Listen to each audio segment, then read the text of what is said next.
Hello বন্ধুরা, সবাই কেমন আছো? দেখো, আমি বানাচ্ছি আলু কাবলি। আমার শরীরটা এত খারাপ, মুখে কিছু ভালো লাগছে না। শুয়েছিলাম, হট করে ইচ্ছে হলো যে একটু আলু কাবলি বানিয়ে খাই। মেয়েকে বললাম চল একটুখানি আলু কাবলি বানিয়ে খাই। আলুগুলোকে সিদ্ধ করে এরকম কিউব করে কেটে নিয়েছি। আর এই মশলাটা দেখছি, ওটার মধ্যে রয়েছে তেজপাতা, শুকনো লঙ্কা, মৌরি, জিরে, ধনে আর দারচিনি। ভেজে শুকনো খোলায় গুঁড়ো করে নিয়েছিলাম। আর কাঁচা লঙ্কা কুচি, পেঁয়াজ কুচি, শসা কুচি সব দিয়েছি। আর আমার কাছে তেঁতুল ছিল না, সেই কাজে আমি তেঁতুল দিতে পারিনি। তেঁতুলের বদলে আমি লেবু দিয়েছি।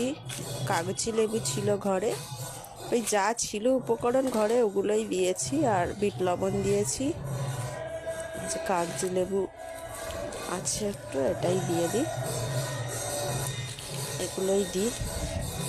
আর তেঁতুল আছে ঘরে, বাট ওটা অতটা ভালো নেই তেঁতুলটা, ওই জন্য লেবুটাই দিলাম। দিয়ে এবারে খাবো। আমার তো জিভে জল চলে আসছে, তোমাদেরকে কি বলবো, ভিডিও করতে করতে জিভে জল চলে আসছে। এক্ষুনি বানালাম, বানিয়ে সাথে সাথে পোস্ট করছি। মেখে ফাইনাল লুক এটা। গন্ধে তো ভরে গেছে আমার, মানে গন্ধ সেরম পাচ্ছি না, তাও ভালোই গন্ধ বেরোচ্ছে। টাটা।